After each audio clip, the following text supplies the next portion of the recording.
Logarithm এই অধ্যায়ের log 5/125 এর মানটা আমরা নির্ণয় করছি বা এই ধরনের যে প্রবলেম থাকে সেই প্রবলেমগুলো কীভাবে সমাধান করতে হয় সেটা শিখছি। সো এর আগের লেকচারে আমরা সূচকীয় পদ্ধতির মাধ্যমে লগ 5/125 এর মান কত হয় বা এই ধরনের প্রবলেমগুলোকে সূচকীয় পদ্ধতির সাহায্যে কীভাবে সমাধান করতে হয় সেটা শিখেছি। আজকে আমরা এই প্রবলেমটাকে লগারিদমিক যে সূত্র রয়েছে সেই সূত্রের মাধ্যমে করব।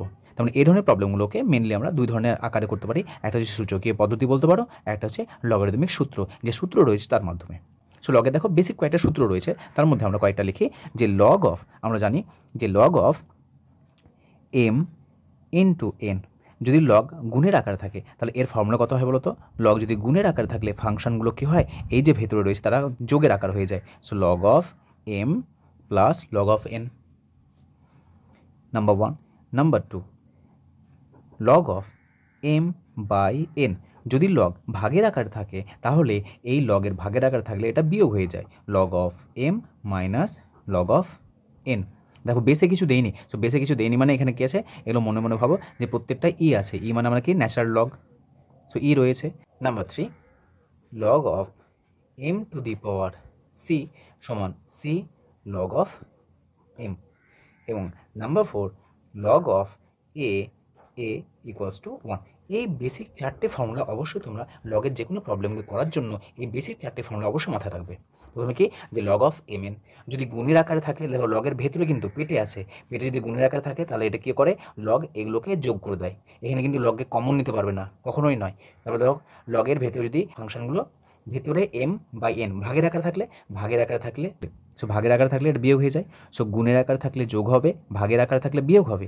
আর কোনো একটা লগ যার মান বের করছি তার পাওয়ার যদি কিছু থাকে তাহলে লগ এই পাওয়ারটাকে সামনে ফেলে দেয়। দেখো সামনে নিয়ে চলে এসেছি, পাওয়ারে ছিল সামনে চলে এসেছে এবং লগ যা আছে তাই হয়ে গেছে।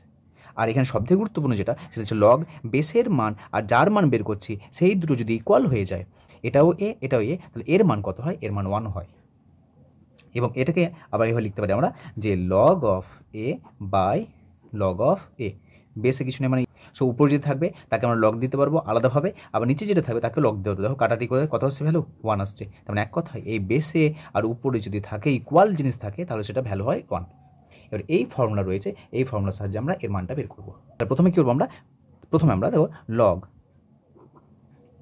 প্রথমে 125কে ভেঙে নাও।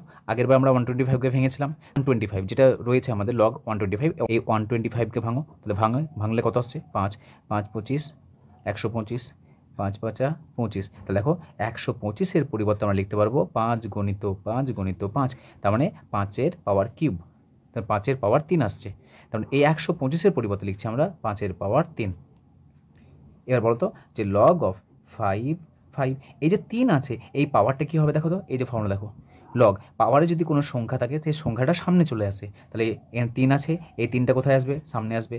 সো সামনে এলো, সো পাশে লিখে দেবো যেহেতু log of m to the power c সমান সি লগ অফ এম, যেটা আমরা যেখানে ফর্মুলা অ্যাপ্লাই করবো পাশে লিখে দেবো। তারপর বলো দেখো বেসের মান আর উপরে যে লগ আছে এই দুটো মান কিন্তু ইকুয়াল, তাই না? দেখো লগ এ যদি এরকম ইকুয়াল হয় তাহলে ভ্যালু কত হয় 1, এই ভ্যালু কত হবে 1। সো 3 × 1 পাশে লিখে দেবো যেহেতু log of 5 equals to 1। So 3-এর সঙ্গে 1 গুণ করলে কত হচ্ছে 3। সো দেখো আগের লেকচারেও আমরা সূচকীয় পদ্ধতি প্রয়োগ করেও আমরা লগ 5/125 এর ভ্যালু কত পেয়েছিলাম, 3 পেয়েছিলাম। আবার আজকে আমরা লগারিদমের যে সূত্র রয়েছে সেই সূত্র প্রয়োগ করেও এর মান কত পেলাম, 3। সো লগের এই ধরনের প্রবলেমগুলোকে মেনলি আমরা এই দুটো পদ্ধতির সাহায্যে সমাধান করে তার মান নির্ণয় করতে পারি।